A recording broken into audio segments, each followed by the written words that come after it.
ધોરણ 11 chapter number 5 આવૃત્તિ વિતરણની વિષમતા ભાગ નંબર 5। આજે આપણે મિત્રો પ્રશ્ન નંબર 5 ની વાત કરવાની છે, એટલે કે સ્વાધ્યાય 5.1 પ્રશ્ન નંબર 5 ની વાત કરીશું। તો રકમ કંઈક તમને આવી રીતે આપેલી છે। નીચે આપેલો આવૃત્તિ વિતરણ 38 કંપનીઓના વાર્ષિક ઘસારાની રકમ તમને લાખ રૂપિયામાં છે। વાર્ષિક ઘસારાની રકમ તમને આપેલી છે, એટલે કે असतत आवृत्ति वितरण पण छे अने वर्गीकृत माहिती पण छे, એટલે કે અવર્ગીકૃત અને વર્ગીકૃત માહિતી આપેલી છે। ત્યારબાદ કંપનીઓની સંખ્યા એટલે કે એફ ની કિંમત પણ આપેલી છે।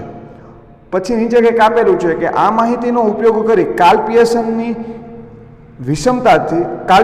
પદ્ધતિથી વિષમતા અને વિષમતાંક શોધો અને વિષમતાનો શું કીધો છે પ્રકાર જણાવવાનો કીધેલો છે। તો જો સૌપ્રથમ તો તમને અવર્ગીકૃત માહિતી અને વર્ગીકૃત માહિતી આપેલી છે। અવર્ગીકૃત માહિતી અને વર્ગીકૃત માહિતી આપેલી છે, એટલે કે મિશ્ર પ્રકારનું આવૃત્તિ વિતરણ થાય।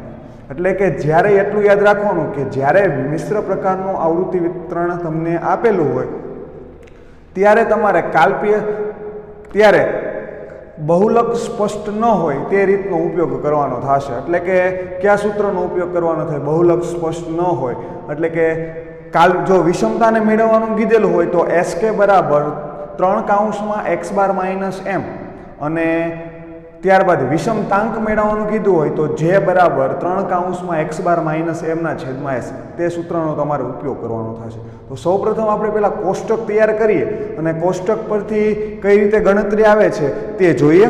તો જોઈએ, સૌપ્રથમ કોષ્ટકમાં તૈયાર કરતી વખતે તમને મિશ્ર પ્રકારનું આવૃત્તિ વિતરણ આપેલું છે। તો વાર્ષિક ઘસારાની રકમ પ્રશ્ન નંબર તમને 5, પ્રશ્ન નંબર 5, ચલો વાર્ષિક ઘસારાની રકમ, તો વાર્ષિક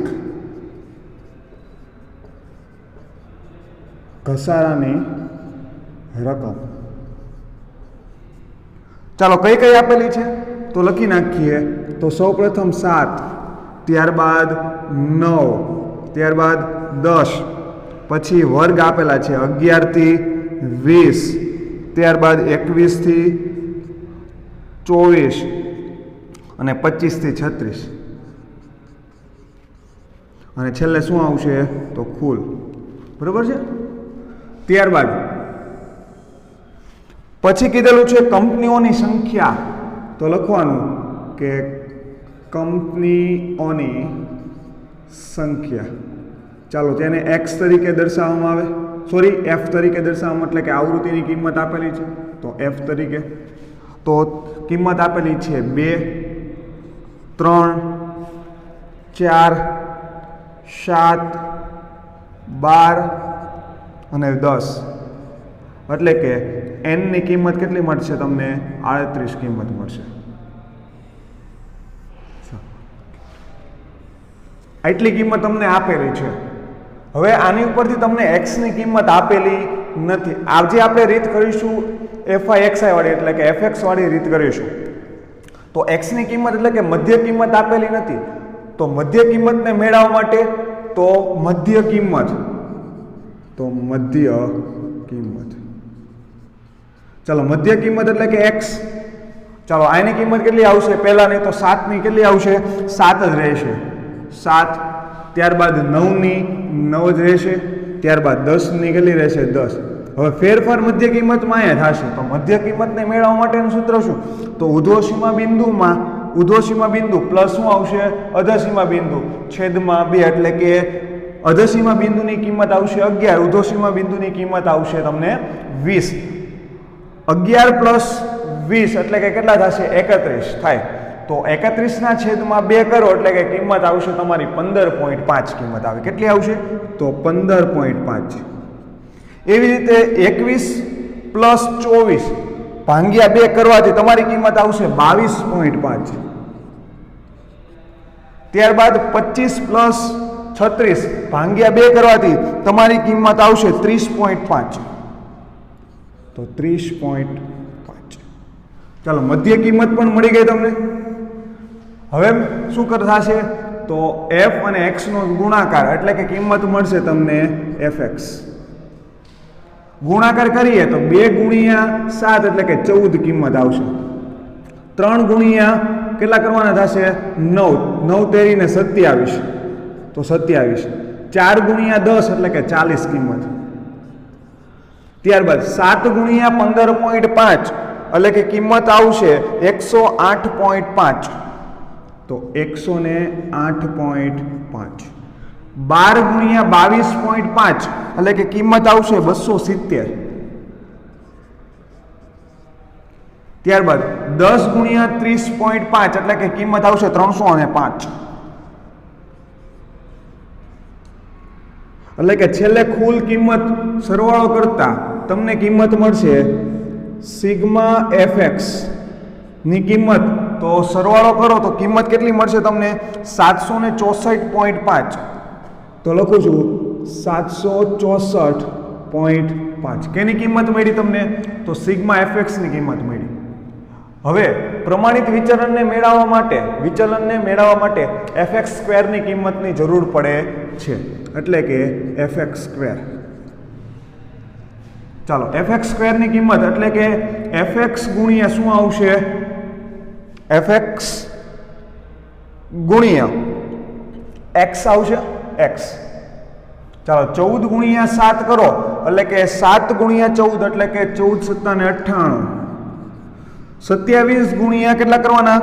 9 એટલે કે 243. ત્યારબાદ 10 ગુણ્યા 40 એટલે કે 400. ત્યારબાદ 15.5 ગુણ્યા 108.5 એટલે કે કિંમત આવશે તમારી 1681. 1681.75 આવશે. પાછળ પોઈન્ટ વાળી રકમ છે એટલા માટે. ત્યારબાદ આવશે 22.5 ગુણ્યા 200 ને કેટલા કરવાના થશે? 70 એટલે કે આવશે 6075. 6075. ત્યારબાદ 30.5 ગુણ્યા 305 કરવાથી 9302. 9302.50. એટલે કે fx² ની કિંમતનો સરવાળો કરવાથી તમને મળશે સિગ્મા fx² ની કિંમત. તો સરવાળો કરો કેટલી કિંમત મળશે? તો 17800.85. 17800.85. ચાલો 17800.85 કિંમત મળી. હવે તમારે બહુલકની કિંમત મેળવવાની નથી, એની જગ્યાએ તમારે કઈ કિંમત મેળવવાની છે? તો મધ્યસ્થની કિંમત મેળવવાની છે, એટલે કે સંચય આવૃત્તિની જરૂર પડશે. સંચય આવૃત્તિને સંકેતમાં CF તરીકે ઓળખી શકાય છે. ચાલો સંચય આવૃત્તિની જરૂર પડશે. સંચય આવૃત્તિની જરૂર પડે CF ની કિંમત એટલે કે f શું થશે? સરવાળો કરતો જવાનો. 2 ની 2 કિંમત, 2 માં 3 ઉમેરો એટલે કે 5 થશે. 5 માં પાછા કેટલા ઉમેરવાના? 4 એટલે કે 9 થાય. 9 માં પાછા કેટલા ઉમેરવાના? તો 7 ઉમેરવાના. 9 માં 7 ને ઉમેરશો એટલે કે કિંમત આવશે 16. ચાલો 16 માં પાછા કેટલા ઉમેરવાના થશે? 12 ઉમેરવાના થશે એટલે કે કિંમત આવશે 28. 28 માં પાછા 10 ઉમેરો એટલે કે કિંમત આવશે તમારી 38. એટલે કે CF ની કિંમત પણ તમને મળી ગયેલી છે. તો CF ની કિંમત મળી ગઈ હોય તો આપણે સૌપ્રથમ પહેલા તો મધ્યકની કિંમત એટલે કે કોષ્ટક આપણું આખું તૈયાર થઈ ગયું. કોષ્ટક તૈયાર થઈ જાય એટલે કે આગળની ગણતરી જોઈએ. તો સૌપ્રથમ પહેલા મધ્યકની કિંમત મેળવવાની. ચાલો મધ્યકની કિંમત, મધ્યક એટલે કે x બાર બરાબર સૂત્ર કયું આવશે તમારું મધ્યકને મેળવવા માટે? fx લીધેલું છે એટલે કે સિગ્મા fx ના છેદમાં n. ચાલો સિગ્મા fx ની કિંમત, તો સિગ્મા fx ની કિંમત તમને કેટલી મળેલ છે? 764.5. 764.5 ના છેદમાં n ની કિંમત છે તમને 38 કિંમત છે. તો 764.5 ના છેદમાં 38 એટલે કે કિંમત તમારી કેટલી મળે છે? તો 20.12. 20.12 કિંમત મળશે. પરંતુ તમારો જવાબ અહીંયા એકમ તરીકે શું લખવાનું થશે? વાર્ષિક ઘસારાની રકમ તમને લાખ રૂપિયામાં આપેલી છે. તો અહીં લખી શકાય 20.12 લાખ રૂપિયા.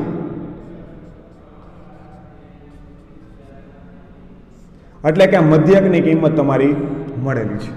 ચાલો હવે ત્યારબાદ સૂત્ર અનુસાર મધ્યસ્થની કિંમત મેળવવાની છે. તો મધ્યસ્થની કિંમતને મેળવવા માટે તો સૌપ્રથમ મેળવીએ મધ્યસ્થ.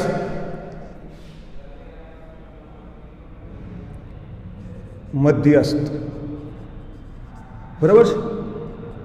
તો સૌપ્રથમ તો પહેલા m બરાબર સૂત્ર કેવું મૂકશું? તો n/2 માં અવલોકન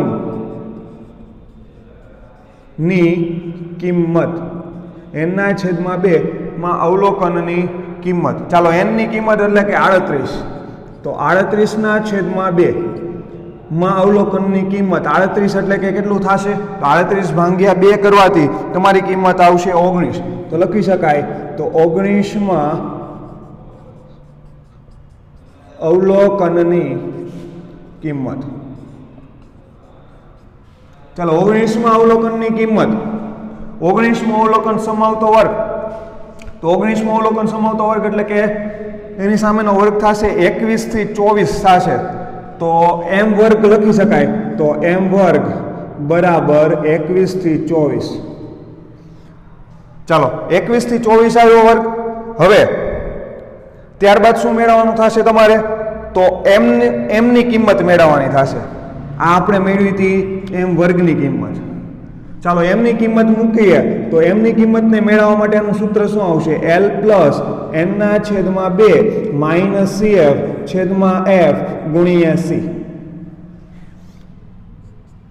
l ની કિંમત છે તમને 21 આપેલી છે, પરંતુ 21 આવશે નહીં. જો કેવી રીતે 21 નહીં આવે? તો આજે છે વર્ગ આપેલા છે અનિવારક પ્રકારના છે.